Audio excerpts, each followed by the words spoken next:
Hi folks, we're going to take some time here to talk about voltage or electric potential, and this is kind of what fundamentally drives a lot of circuits. So jumping right into that, before we talk about electric potential, we want to talk about electric potential energy because the two are different, as we'll see getting into things here.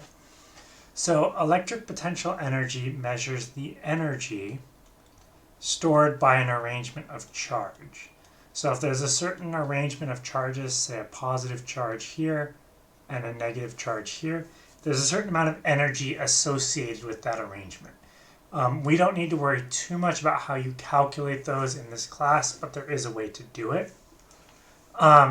This is represented with the variable UE, so U for potential energy, and then a subscript E for electric potential energy. And it has units of joules, just like you would expect for any other type of energy. Now, this is similar to gravitational potential energy, except with gravitational potential energy, we're looking at an arrangement of mass. So if you've got the Earth and then another mass, a certain distance away from the Earth, there's an amount of energy associated with that. And kind of as a closing idea here, there's more potential energy when the arrangement is farther from where the charges would naturally move.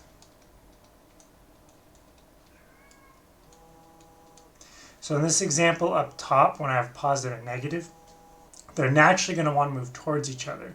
So the more I move them apart, the more potential energy, electric potential energy will be stored. The more I move them closer together, the less potential energy.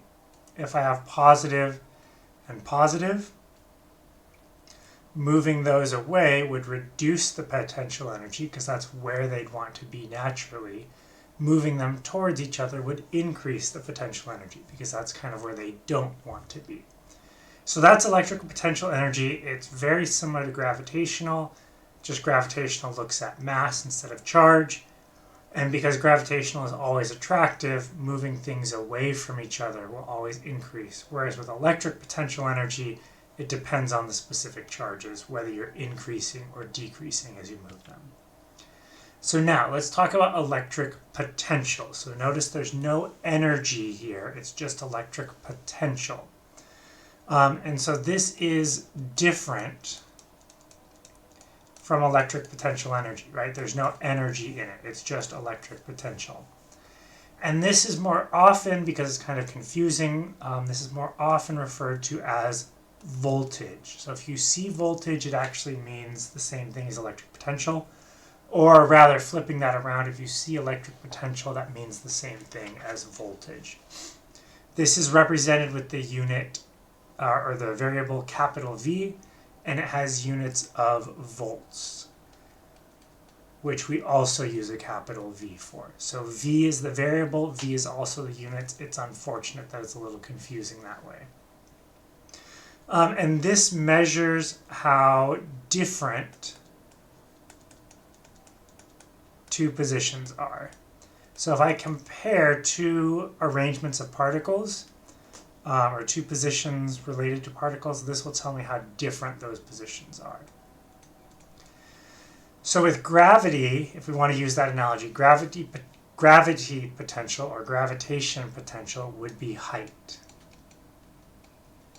So in other words, if we want to compare two heights, we can say something about, there's going to be more gravitational potential energy if you're up here than if you're down here.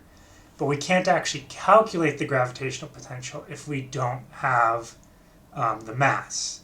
But we can still say something about if you move twice as high, you'll have twice as much gravitational potential energy. Same thing here with electric potential.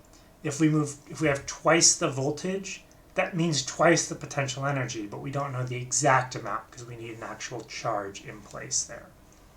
And if you're curious how this is calculated, the change in voltage will equal the negative of the electric field times the change in position. This won't really come up later in the unit, but I do want to introduce it so you've seen it.